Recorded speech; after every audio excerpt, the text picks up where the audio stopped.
नमस्कार दोस्तों, FMD crime कहानी में आपका स्वागत है। दोस्तों, आज की कहानी नवनीत कौर उर्फ नीतू की है, जिसने गुरु सेवक की तरफ प्यार के कदम बढ़ाने से पहले ये भी नहीं सोचा कि वो किसी की पत्नी और 2 बच्चों की माँ भी है। गुरु सेवक के प्यार में अंधी हो चुकी नीतू के कारण एक हंसता खेलता परिवार बर्बाद हो गया। तारीख 30 अगस्त 2022, दिन मंगलवार, सुबह के 8 बज रहे थे। जिला हरिद्वार के रुड़की शहर की गंग नहर कोतवाली के कोतवाल ऐश्वर्य पाल उस समय अपने क्वार्टर में ही थे। उस वक्त वो कोतवाली जाने के लिए तैयार हो रहे थे। तभी उनके दरवाजे को कोई खटखटाता है। ऐश्वर्य पाल जोर से बोले, कौन है? गेट के दूसरी तरफ से आवाज़ आई, सर मैं थाने का मुंशी संतोष हूँ। कोतवाल साहब ने दरवाज़ा खोलते हुए पूछा, संतोष, सब कुछ ठीक तो है? सर, काफ़ी देर से कंट्रोल रूम के वायरलेस पर एक मैसेज लगातार आ रहा है। मैसेज में बताया जा रहा है कि हमारे थाना क्षेत्र सालियर मंगलौर बाईपास पर सड़क के किनारे एक युवक की गर्दन कटी लाश पड़ी है। सर, मामला थोड़ा गंभीर है, संतोष ने जल्दी जल्दी बताया। ठीक है संतोष, तुम कोतवाली में फोर्स को तैयार करो, मैं वर्दी पहन कर आता हूँ, कोतवाल ऐश्वर्य पाल बोले। संतोष के जाने के बाद कोतवाल साहब ने लाश मिलने की सूचना तत्काल सीओ विवेक कुमार व एसपी देहात प्रमोद डोभाल को अपने मोबाइल फ़ोन द्वारा दी। फिर तैयार होकर कोतवाली पहुंचे। इसके बाद अपने साथ एसएसआई धर्मेंद्र राठी, एसआई पुनीत दसौनी, विक्रम बिष्ट, महिला थानेदार अंशु चौधरी तथा सिपाही इसरार व भूपेंद्र को लेकर घटना स्थल की ओर चल पड़े। घटना स्थल कोतवाली से महज 8 किलोमीटर दूर था, अतः पुलिस टीम 10 मिनट में ही मौके पर पहुंच गई। जब पुलिस वहां पहुंची तो मौके पर काफी भीड़ लगी हुई थी। आसपास के लोग लाश को घेर कर खड़े थे। पुलिस को देखकर लोगों की भीड़ छटना शुरू हो गई। कोतवाल ऐश्वर्य पाल ने लोगों से पूछा कि कोई पहचान सकता है ये किसकी लाश है, लेकिन सभी ने पहचानने से मना कर दिया। एसएसआई धर्मेंद्र राठी ने मृतक की जेब में रखे कागजों को चेक किया तो उसमें एक आधार कार्ड मिल गया। वो आधार कार्ड सतवीर पुत्र कुलवीर निवासी शिव मंदिर के पास एक्कड़ कला थाना पथरी हरिद्वार के नाम से था। पुलिस ने आधार कार्ड पर प्रिंट फोटो से मृतक के चेहरे का मिलान किया तो पाया कि ये आधार कार्ड मृतक का ही है। फिर पुलिस ने मृतक के घर वालों को थाना पथरी के माध्यम से सूचना भिजवाई।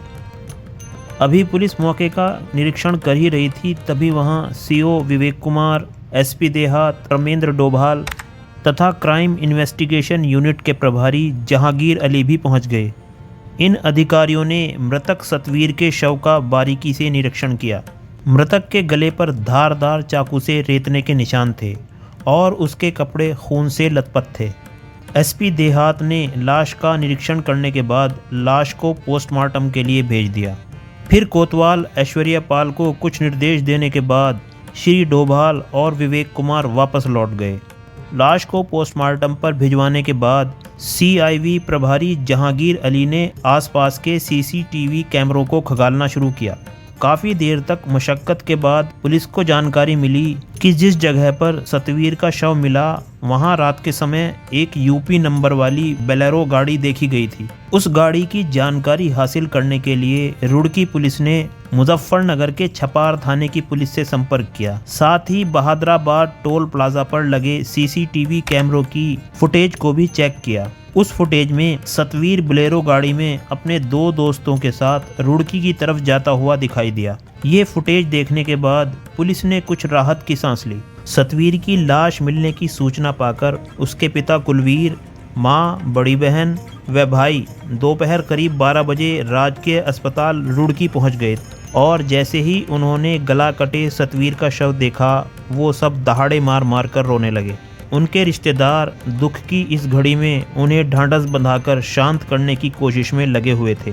सतवीर के पिता के कुछ शांत हो जाने के बाद कोतवाल ऐश्वर्य पाल ने जब उनसे मामले की जानकारी ली तो उन्होंने बताया कि सतवीर एक्कड़ कला में खेती करता था, साथ ही वह खनन का काम भी करता था। कुछ साल पहले वो पंजाब में भी खनन का काम कर चुका था। सतवीर अपनी पत्नी नवनीत कौर उर्फ नीतू व 2 बेटों के साथ एक खुशहाल जिंदगी जी रहा था और उसकी किसी से दुश्मनी भी नहीं थी। पिछली शाम सतवीर घर से पैदल ही निकला था। उसने घर बताया कि उसके कुछ दोस्त बाहर से आए हैं, हो सकता है कि उसे ट्रैक्टर का सामान लेने के लिए पंजाब जाना पड़े। यही कहकर वो घर से निकला था। उसके बाद उसके साथ क्या हुआ इसकी उनको कोई जानकारी नहीं थी। पुलिस ने सतवीर के पिता कुलवीर की तहरीर पर सतवीर की हत्या का मुकदमा अज्ञात हत्यारों के खिलाफ आईपीसी की धारा 302 के तहत दर्ज कर लिया और सीआईयू की टीम के साथ जांच शुरू कर दी। फिर सीआईयू ने बहादुराबाद टोल प्लाजा की सीसीटीवी फुटेज सतवीर के पिता को दिखाई, जिसमें सतवीर बोलेरो गाड़ी नंबर यूपी 12R 8409 में अपने 2 दोस्तों के साथ जा रहा था। कुलवीर ने सतवीर के एक दोस्त को पहचान लिया। वो सतवीर का एक दूर का रिश्तेदार गुरुसेवक दयोल निवासी मदपुरी जिला बिजनौर था। सतवीर के दूसरे दोस्त को कुलवीर पहचान नहीं सके। गुरुसेवक के बारे में उन्होंने बताया कि वो उनका रिश्तेदार भी है और सतवीर की बीवी नवनीत कौर उर्फ नीतू से उसकी काफ़ी नज़दीकियां भी हैं। सतवीर की गैर मौजूदगी में वो घर आता जाता रहता है। कुलवीर ने गुरुसेवक के बारे में बताया कि उसका परिवार कनाडा में रहता है और गुरुसेवक की 40 एकड़ ज़मीन मदपुरी में है। कुलवीर की इस जानकारी के बाद पुलिस ने गुरुसेवक से संपर्क करने का प्रयास किया तो उसका मोबाइल फ़ोन स्विच ऑफ मिला। इसके बाद गुरुसेवक की तलाश में पुलिस की एक टीम उसके गांव मदपुरी रवाना की गई, लेकिन गुरुसेवक हाथ नहीं लगा। इसके बाद 1 सितंबर 2022 को पुलिस ने मुखबिर की सूचना पर गुरुसेवक को उसके साथी मोनू निवासी गांव हिदायतपुर ज़िला बिजनौर को हरिद्वार के ही निकटवर्ती गांव एंथल से गिरफ्तार कर लिया। मोनू वही युवक था जिसे पुलिस ने टोल प्लाजा पर सतवीर के साथ बोलेरो गाड़ी में जाते हुए देखा था। पुलिस दोनों को लेकर रुड़की आ गई। फिर उनसे सतवीर की हत्या के बारे में गहन पूछताछ की गई।